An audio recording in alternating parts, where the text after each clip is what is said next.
would be great. Stuff in the. I'm still in mourning for the barred owls. Sorry to hear that. You had said before that the shutdown would go past Thanksgiving. Do you still feel that way? I don't know. I mean, here, I just walked the Senate floor. There are all kind of rumors. You know how senators are. They think they can command the tides.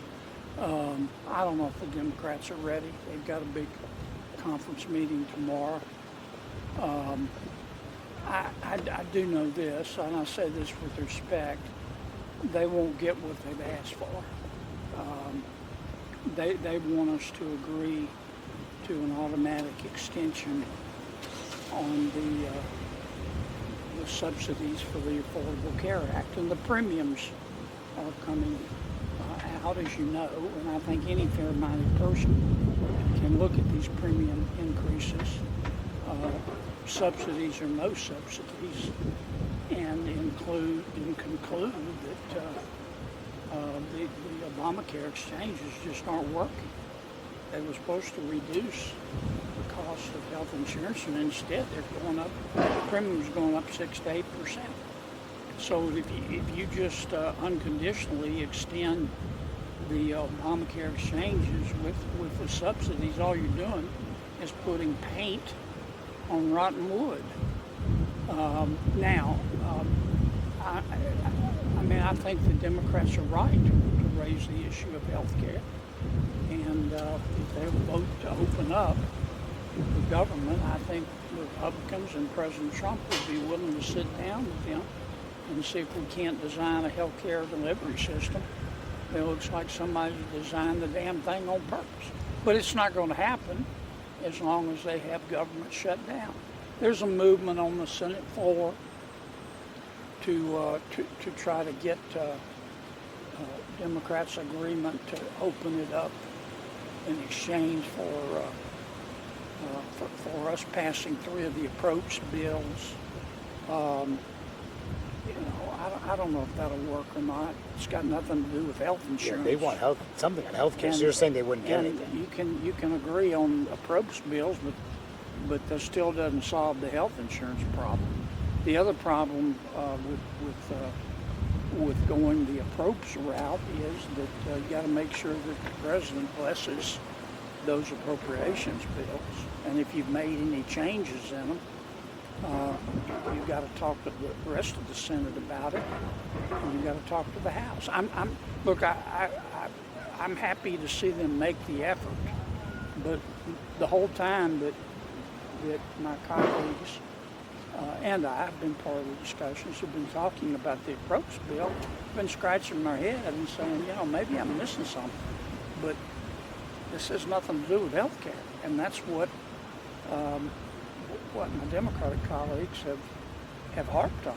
So the president's position is pretty clear. I think if it were up to him, he'd just say we'll sit in the shutdown, and when you guys open it up and gals open it up, I'll referring to the president, I'll be pleased to sit down and negotiate reform of health care.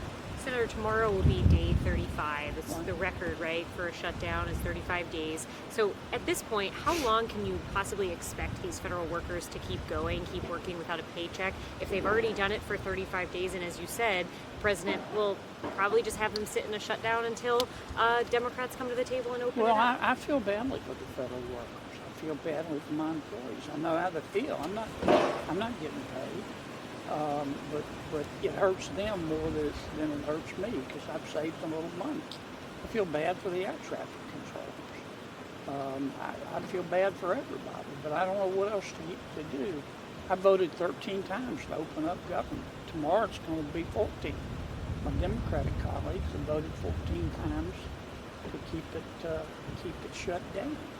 Now I think the administration is doing all it can to try to keep people getting paid, paying our military, getting some money to the states for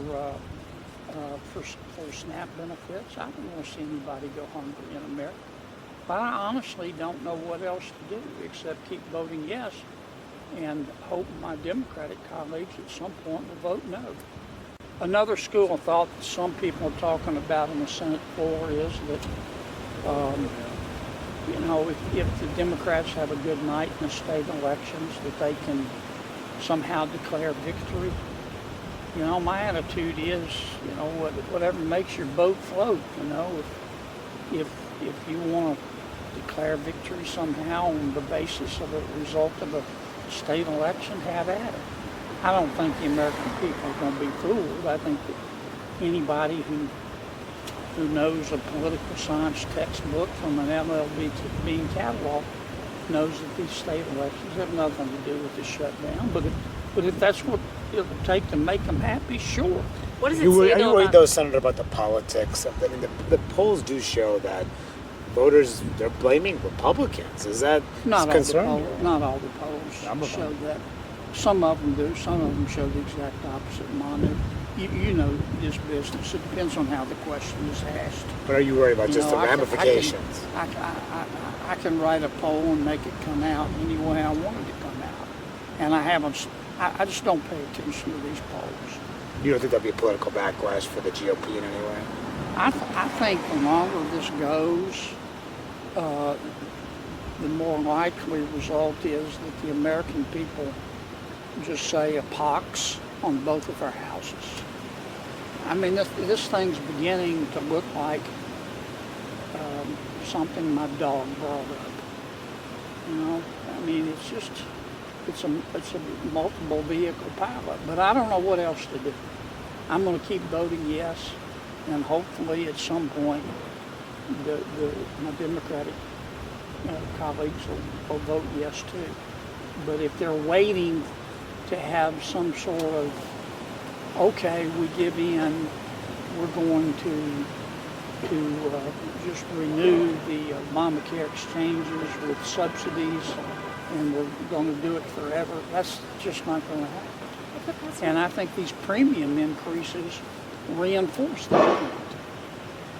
I mean, the people that have been calling me about the new premiums have not been complaining about subsidies. They've been complaining about, you know, what in God's name is going on? You know, why are these premiums, forget the subsidies, why are the premiums going up so high? And I don't know the answer to it, except clearly the Affordable Care Act is not working. So I want to try to fix it. Yeah. If the president keeps pushing to end the filibuster and the shutdown continues, do you think there would be any chance that senators might warm up to the idea? No, I don't. I understand the president's frustration. President Biden at one point talked about getting rid of the blue slip, for example. And I understand President Trump's frustration with both the filibuster and the blue slip. But when he called me, I explained to him, I said, Mr. President, the job of the senator is not just to advance good ideas. The job of a senator is also to kill bad ideas. And I'm biased, of course, but we on my side of the aisle, we killed a lot of President Biden's bad ideas and using the blue slip a lot of his bad nominees. And I'm not going to vote to change it. I don't think Thune will even bring it to the floor. I don't think that's going to necessarily stop the president from asking. When did you talk to him?